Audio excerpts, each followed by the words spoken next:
The wind screamed across the training field, whipping dirt into the air and carrying the scent of rusted iron. Rows of recruits stood stiff and silent, boots planted in the mud, rifles slung across nervous shoulders. They were boys mostly, broad-shouldered, loud, eager to prove themselves. Every one of them burned with the kind of pride that still smelled of home fires and untested courage. And then, from the far end of the yard, came someone who didn't fit the picture. A girl. She was small, thin enough that the outline of her collarbone cut through her shirt. Her hair was tied back in a hasty braid, a few stubborn strands whipping free in the wind. But it wasn't her face or her size that drew the first ripple of laughter from the ranks. It was a jacket. It draped over her like a hand-me-down from a ghost, sleeves dangling well past her wrists, hem brushing the tops of her knees. The fabric had once been green, but had since faded to the color of moss after rain.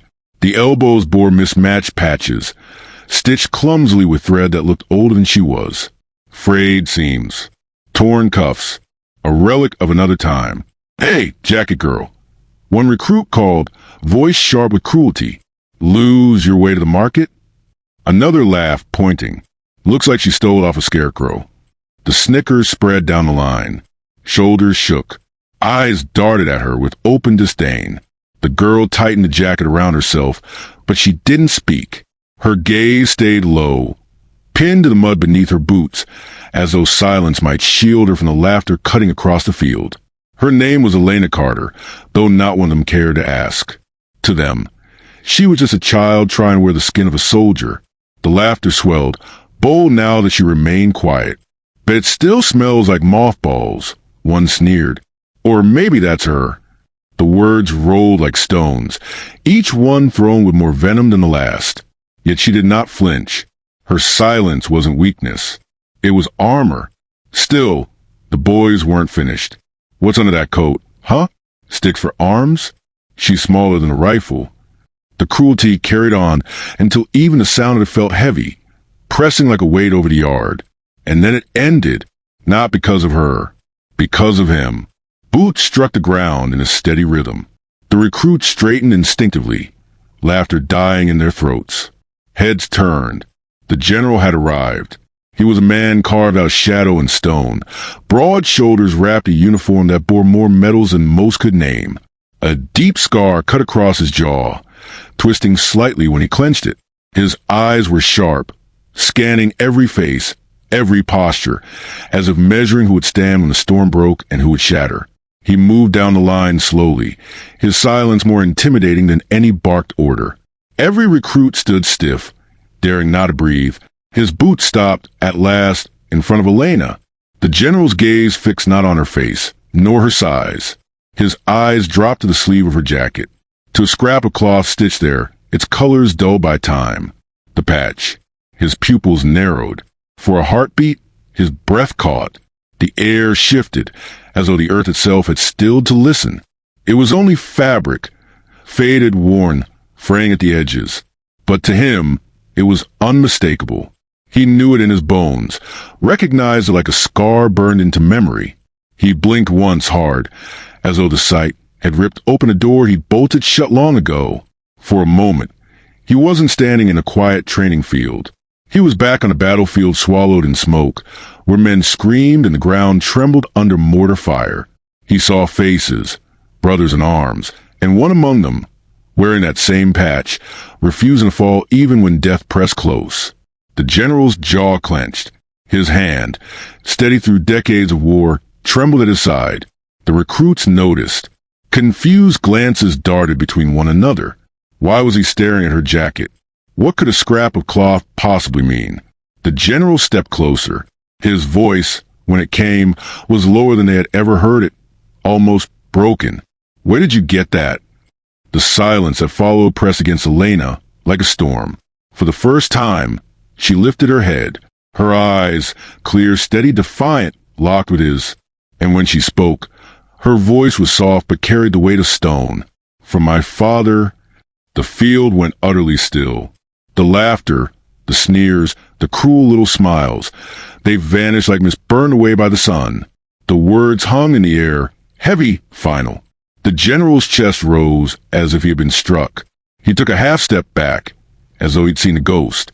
Whispers stirred in the ranks, uncertain and uneasy. Father? Who? Why did the general look like that, as though the ground had shifted beneath him? But Elena said nothing more. She simply pulled the jacket tighter, her hand resting briefly over the patch as if guarding it.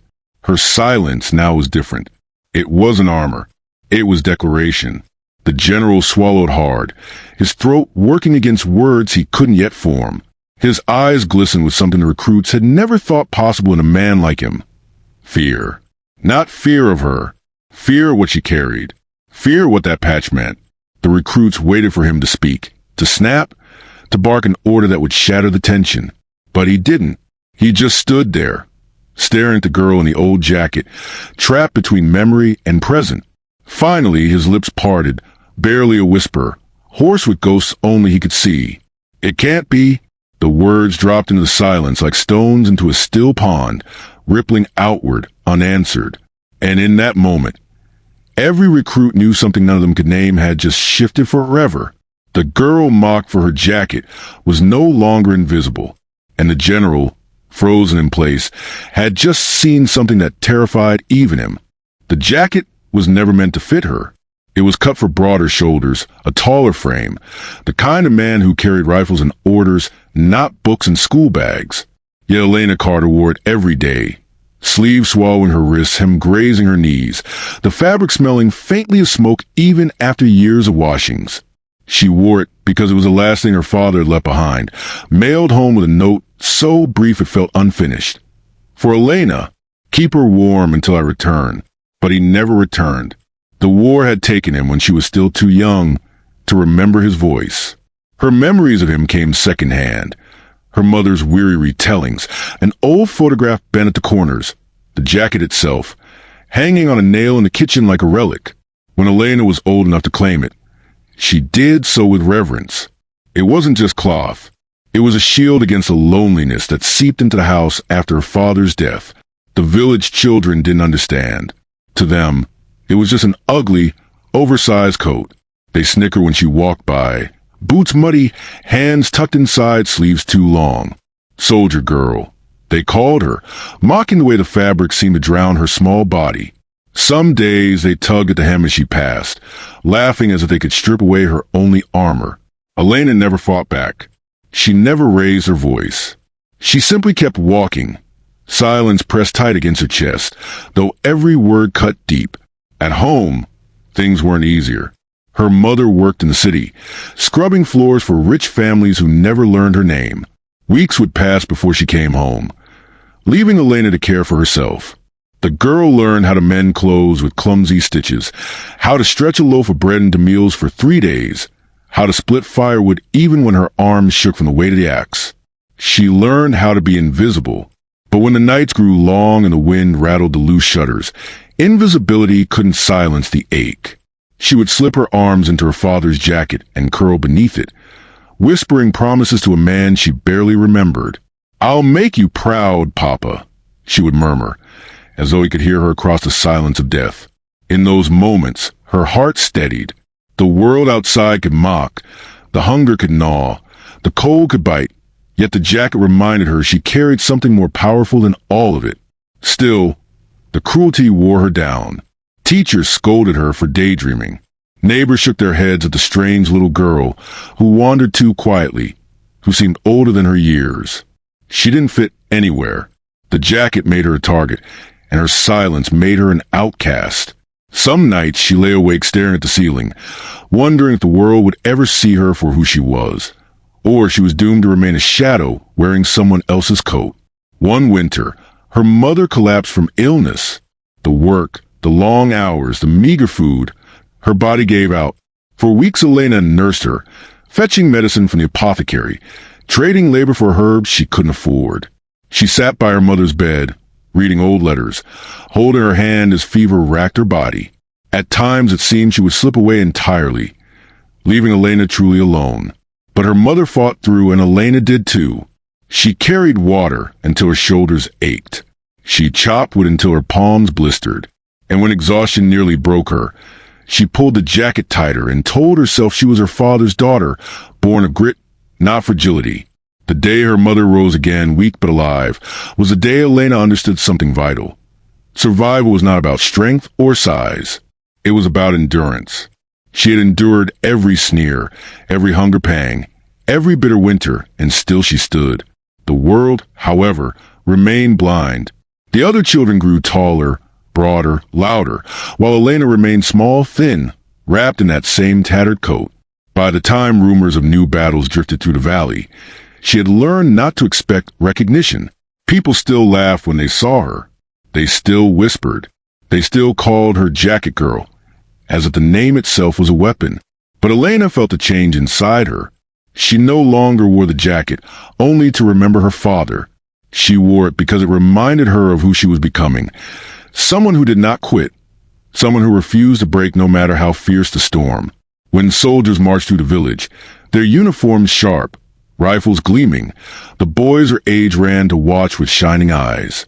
They dreamed of glory, of medals and cheers.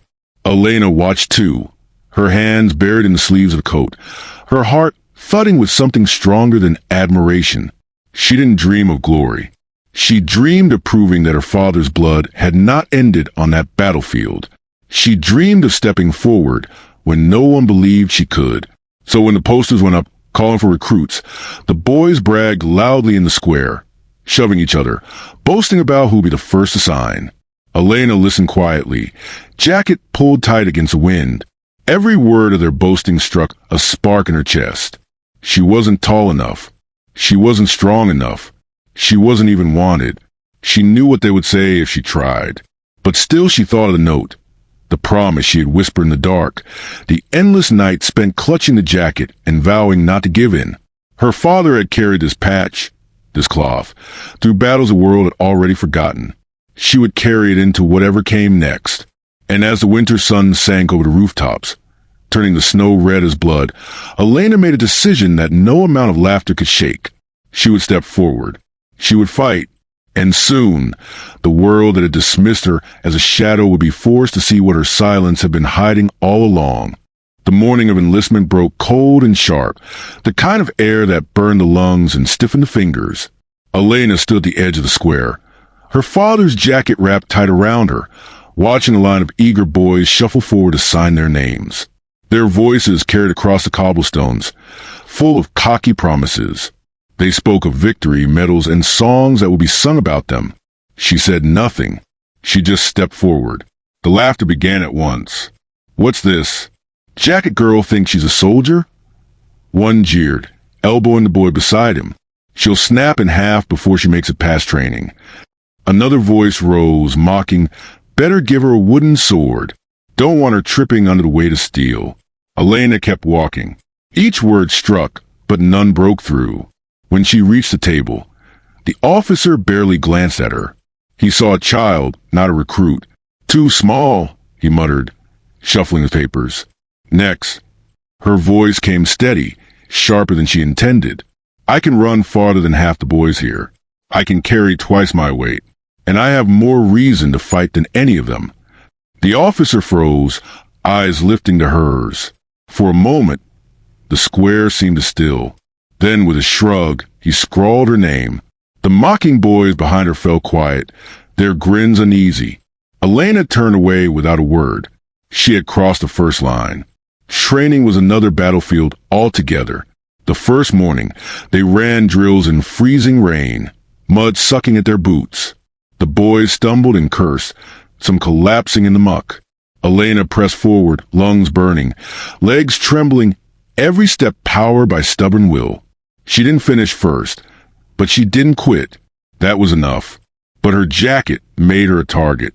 They tugged at it during sparring, tripped her when the sergeant's back was turned. "Scarecrow soldier," they muttered, laughing when she hit the ground. Her silence only fueled them. She bore every bruise, every scrape, every insult without giving them the satisfaction of a reaction. At night, she trained alone.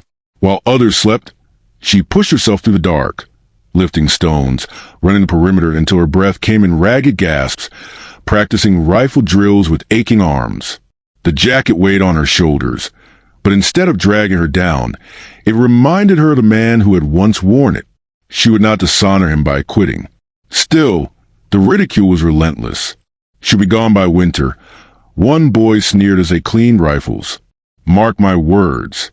She'll crawl home crying.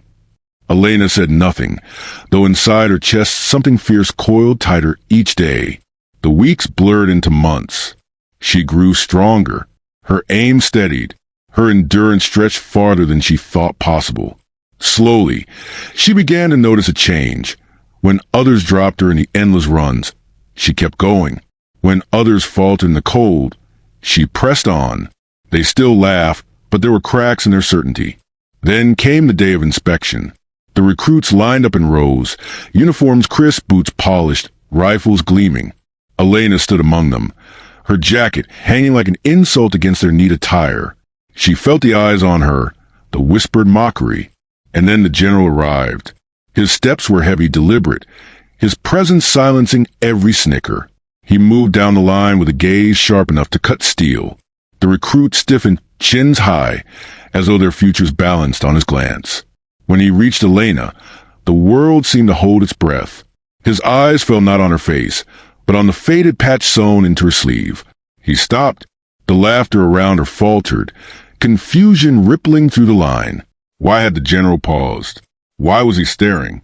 The general's expression shifted, his features tightening with recognition, with memory. His hand twitched at his side, a soldier's reflex against a wound that never healed. The recruit stared, uncertain. Elena stood straighter, her silence unbroken, though her heart thundered in her chest. The general's lips parted, his voice low, raw. Where did you get that? She met his gaze, unflinching. From my father. The silence that followed was heavier than any insult she had ever endured. The recruits shifted uneasily, glancing between her and the general. Something they didn't understand had passed between them, something that made their laughter feel suddenly small. The general's eyes darkened, haunted. He gave a curt nod, then turned away, but the weight of his stare lingered. Elena's pulse hammered. She had carried her father's legacy into this place, and now it was no longer invisible. The next morning, the sirens wailed. Training was over. The front had reached them, and for the first time, Elena would face a battlefield that mocked no one. The compound silence was deceptive, the kind that gnawed at nerves and made every breath feel like an intrusion. Soldiers fanned out, their boots crunching against gravel, rifles raised toward shadowed doorways. At the center of it all stood Clara, dwarfed by the men around her, the oversized jacket hanging loosely from her frame like a shield of memory. Her small hands clutched the strap across her chest, but her eyes, sharp, steady, were fixed on the crumbling watchtower ahead. Captain Rains barked orders, scanning the horizon, sweat streaking his dirt-stained face. Clear the north wall. No hesitation.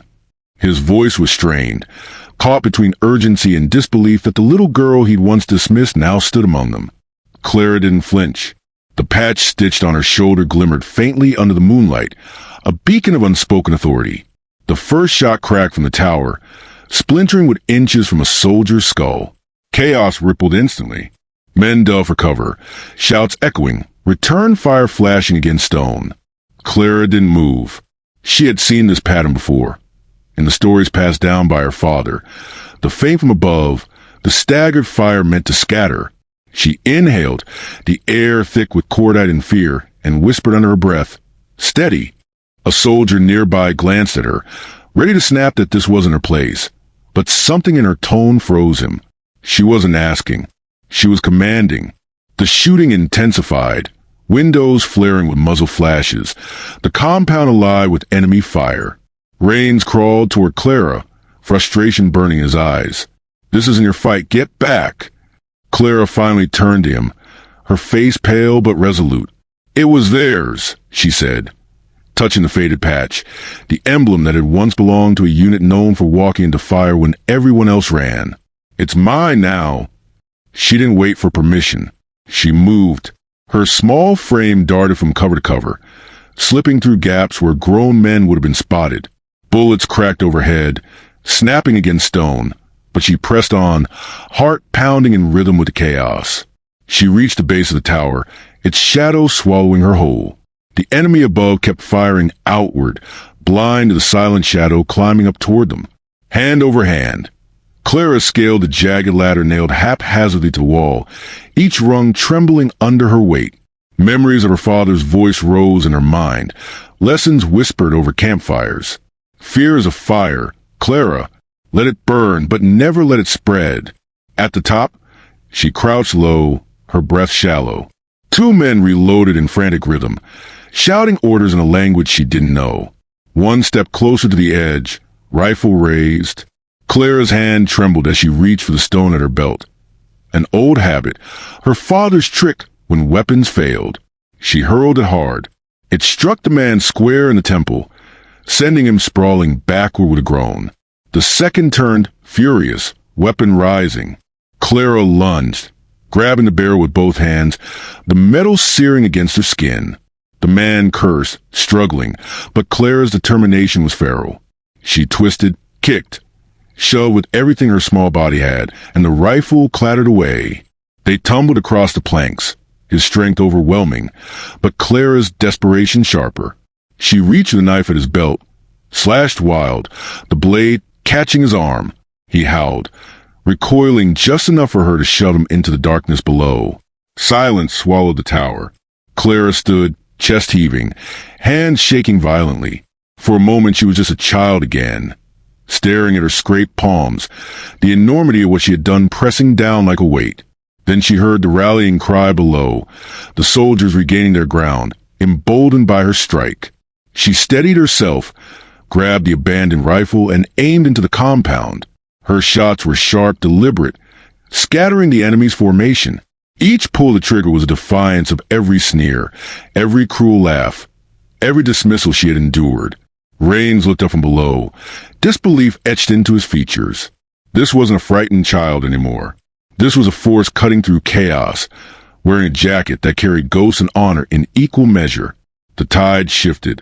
Soldiers pressed forward, breaching doorways, clearing rooms, momentum surging with renewed ferocity. Clara descended the tower, her small boots thudding against the wood, her face set like stone. She rejoined the squad, rifle slung across her chest, dirt smeared across her brow. No one spoke. No one dared. The girl in the old jacket had just turned the impossible into victory. And as the last shots echoed into silence, Clara lifted her chin and whispered to herself, for them. Yet deep in her chest, she knew this night was not the end. It was only the beginning of what that patch would demand of her. The storm had passed, but the echoes of it lingered in every breath Anna took as she walked back across the compound. Smoke still hung in the air like the ghost of what had been burned away. Around her, soldiers whispered, some in awe, some in disbelief, others with something close to reverence. She moved through them quietly, her shoulders squared, her eyes steady, though her body trembled with exhaustion she refused to show. They parted for her without being told, as though some unspoken truth had settled among them. This girl, too small to be noticed before, had just carried them all through the fire. But inside her chest, Anna's heart thudded with a weight heavier than pride. She thought of Daniel, lying in the infirmary, his arm wrapped in bandages, his voice faint as he told her she had saved them all. She thought of the faces of the men she hadn't been able to bring back, names she would never forget. Their loss stung her sharper than any wound she had taken. Victory tasted bitter when measured against silence, but she knew that was the way of war. It gave nothing without taking more. General Roy stood waiting at the edge of the ruined building, his jaw hard, his uniform darkened with ash. For the first time, he didn't look at her with doubt. He didn't see a fragile girl playing soldier. His eyes, stern but softened with something she had never seen there before, acknowledged her. "You carried the compound, Anna," he said, his voice low but clear enough for all nearby to hear. "Not just with your hands, but with your will. That's the kind of strength we fight beside, the kind we remember." The word struck her like sunlight after a long night, not because she craved his approval, but because, in that moment, she understood she had proven something larger than herself. She had shown them that courage wasn't measured in height, in muscle, in the weight of man's frame, but in heart, in resolve, in refusing to break even when the world demanded you should. Later, When the fires were smothered and the compound's defenses patched together, Anna sat alone in the quiet of the barracks. Her rifle leaned against her knee, the wood etched with new scratches from the battle. She traced them with her fingers, as though each mark held a memory carved into it. She thought of her father, long gone, who had once told her that a weapon was only as strong as the hand that guided it. She wondered if he would have recognized her now, not just his daughter, but a fighter in her own right. Daniel entered silently, his steps uneven, his bandaged arm pressed against his chest. He lowered himself onto the bench beside her without a word. For a while they sat together in silence, listening to faint murmur of soldiers outside, the world slowly stitching itself back into something resembling normal. Finally, he looked at her and said, "You didn't just clear that compound, Anna. You cleared the doubt out of all of us. You made us believe again." She didn't answer right away. Her throat tightened, and she fought the urge to let tears fall. Not because she wanted to hide them, but because she wanted this moment to remain strong, unshaken. She turned her head toward him, her lips curving into a faint, tired smile. "Then it was worth it," she whispered. As weeks turned into months, the story spread beyond their small circle. Other bases heard whispers of a girl too small to fit her vest, who had carried a mission when grown men faltered. They said her rifle spoke with the steadiness of someone twice her size. They said she had stared down the impossible and walked through it. Some doubted, calling it myth, but those who had been there didn't bother to argue. They simply said, "You had to see her to believe." Anna never sought fame from it. She trained harder, fought beside them, endured the endless grind of discipline and danger. But the way others looked at her had changed. New recruits, nervous and green, found themselves standing taller when she walked past. Veterans who had once laughed now gave her a nod that spoke more than words. She had become more than a soldier. She had become a symbol, not of perfection, but of grit. And yet, she carried her losses with her, like shadows that never left. Each mission, each dawn, she remembered the faces of the fallen, and with that memory came a promise. She would not let their sacrifice fade into dust. She would fight, so that their silence meant something. One evening, as the sun set blood-red over the horizon, she stood on the compound wall, looking out at the wide, endless world. Her chest rose with the steady breath of someone who had faced out and survived it. She was no longer the girl mocked as too small, too weak, too fragile. She was something else now, something forged in fire and tempered by loss. Daniel came to stand beside her, his voice quiet but certain. "They'll tell your story for years," he said. "But the truth is, Anna, they'll never tell enough." She didn't reply. She simply looked at the fading light, her hand resting on the rifle at her side, and let the silence speak for her. Somewhere deep inside, she knew her journey was only beginning, but the legacy she carried, born from doubt, built in fire, would never be forgotten. And in that silence, where the scars of battle met the promise of tomorrow, Anna Lancaster became more than a soldier. She became a name.